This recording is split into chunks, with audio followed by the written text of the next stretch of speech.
I'm sorry, Dave. I'm afraid I can't do that. Since its inception, mankind has worked for progress. This search has taken place through observation of nature and the reinvention of the ordinary. We do it in order to improve our surroundings and ourselves, thus making life more pleasant. What used to be unbelievable is nowadays feasible, and not only accessible to the scientific community, but the whole world. The next step, which has been dreamed of for centuries now, is artificial intelligence. We already have artificial intelligence. We have created intelligent systems capable of decision making, but these narrow aspects of intelligence don't compare to our goal, which is general intelligence, in which a single machine could be able to perform any intellectual task a human being can. This machine would not only compare to a human, but to the fact that electronic circuits run several times faster than biochemical ones, AI would likely be better at thinking than a human intelligence. This raises questions about its risks.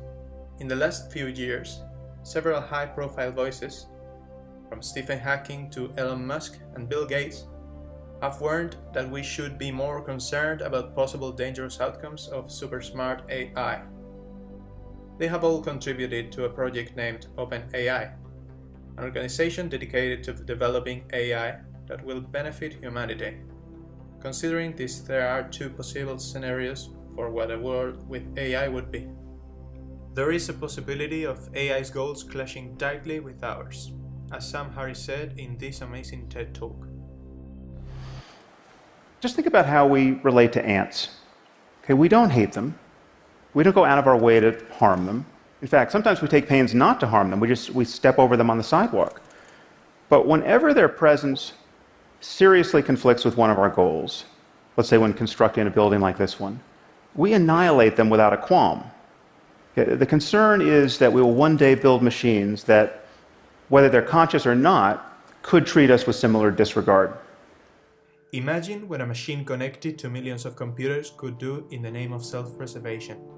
If once outlived its useful period, we wanted it to disconnect, the machine would fight for survival like a living organism. Saying in this case we could disconnect it is like saying we can disconnect the whole internet overnight. Not all the possibilities are so dire. We can imagine, for example, a future where AI helps us with production and service-based processes.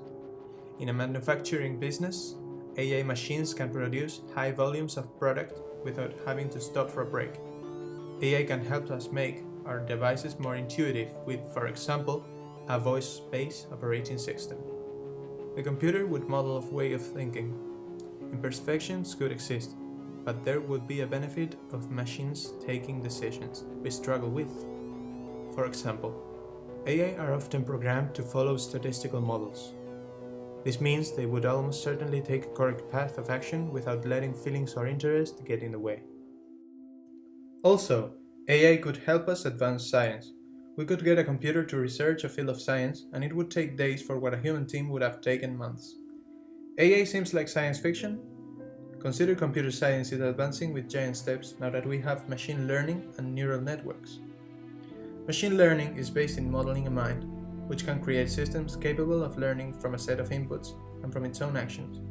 So to create intelligent systems is to have the system itself create and maintain its own world models, continuously, in response to sensory input. You don't program the behavior of the system, you're training it. Neural networks work in the principle of convolutions.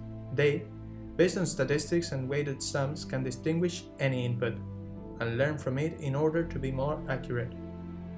I like to imagine them as automatas. An automaton receives the string and can tell if the string belongs to a certain language or not. For neural networks, the input could be a string or an image or even a sound wave. The combination of these two technologies mean we no longer need a programmer designing every aspect of an intelligent system, which would be slow and likely would not be as comprehensive as what this new paradigm can allow. As Steve Jobs said, computers, AI in this case, must be a bicycle for the mind, and they should not leave us behind, so it's on us to prevent that.